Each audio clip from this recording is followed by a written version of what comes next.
Funding for this program is provided by. Additional funding provided by this is a course about justice, and we begin with a story. Suppose you're the driver of a trolley car.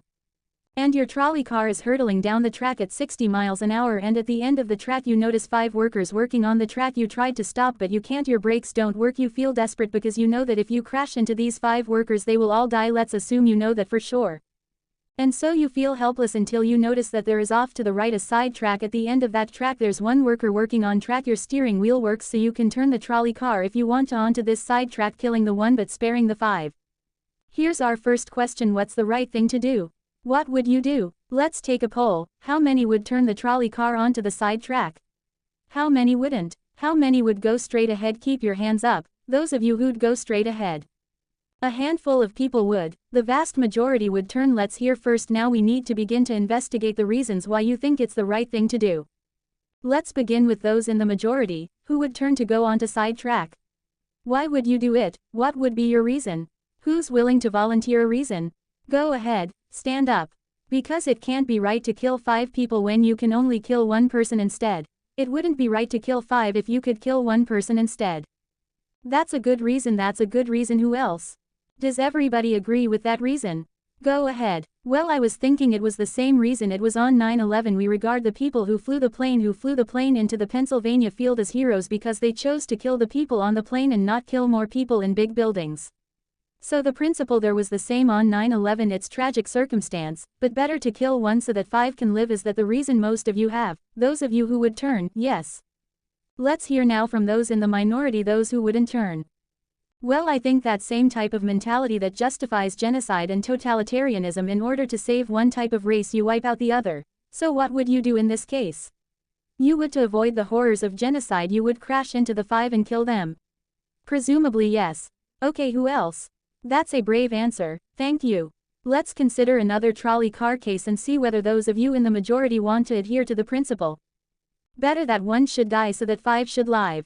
This time you're not the driver of the trolley car, you're an onlooker standing on a bridge overlooking a trolley car track, and down the track comes a trolley car. At the end of the track are 5 workers. The brakes don't work. The trolley car is about to careen into the 5 and kill them, and now you're not the driver. You really feel helpless until you notice standing next to you leaning over the bridge is a very fat man.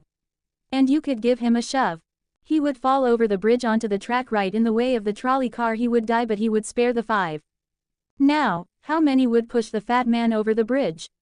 Raise your hand. How many wouldn't? Most people wouldn't. Here's the obvious question: what became of the principle better to save 5 lives even if it means sacrificing 1? What became of the principle that almost everyone endorsed in the first case? I need to hear from someone who was in the majority in both cases. As how do you explain the difference between the two? The second one, I guess, involves an active choice of pushing a person and down, which I guess that person himself would otherwise not have been involved in the situation at all, and so to choose on his behalf, I guess, to involve him in something that he otherwise would have. This escaped is, I guess, more than what you have in the first case, where the 3 parties, the driver and the 2 sets of workers, are already, I guess, in this situation. But the guy working, the one on the track off to the side, he didn't choose to sacrifice his life any more than the fat guy did he? That's true, but he was on the tracks. This guy was on the bridge. Go ahead, you can come back if you want. Alright, it's a hard question, but you did well, you did very well. It's a hard question. Who else can find a way of reconciling the reaction of the majority in these 2 cases? Yes, well, I guess in the first case where you have the 1 worker and the 5, it's a choice between those 2, and you have to make a certain choice, and people are going to die because of the trolley car. Not necessarily because of your direct actions. The trolley car is a runway thing, and you need to make in a split-second choice, whereas pushing the fat man over is an actual act of murder on your part. You have control over that, whereas you may not have control over the trolley car. So I think that it's a slightly different situation. Alright, who has a reply? Is that, who has a reply to that? No, that was good. Who has a way? Who wants to reply? Is that a way out of this? I don't think that's a very good reason, because you choose. Either way, you have to choose who dies, because you either choose to turn and kill a person, which is an active conscious thought to turn, or you choose to push the fat man over, which is also an active conscious action. So either way you're making a choice. Do you want to reply? Well, I'm not really sure that that's the case. It just still seems kind of different. The act of actually pushing someone over onto the tracks and killing them, you are actually killing him yourself. You're pushing him with your own hands. You're pushing in. That's different than steering something that is going to cause death into another. You know it doesn't really sound right saying it now when I'm up here. No, that's good. What's your name? Andrew. Andrew, and let me ask you this question, Andrew. Suppose standing on the bridge next to the fat man, I didn't have to push him. Suppose he was standing over a trapdoor that I could open by turning a steering wheel like that, would you turn it? For some reason that still just seems more wrong.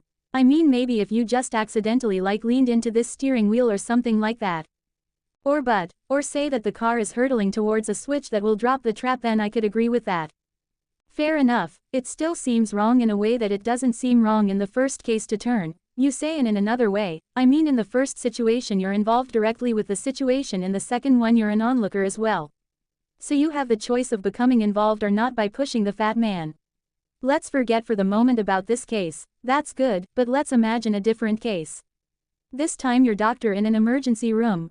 And 6 patients come to you. They've been in a terrible trolley car wreck. 5 of them sustained moderate injuries. 1 is severely injured. You could spend all day caring for the 1 severely injured victim, but in that time the 5 would die. Or you could look after the 5, restore them to health, but during that time the 1 severely injured person would die.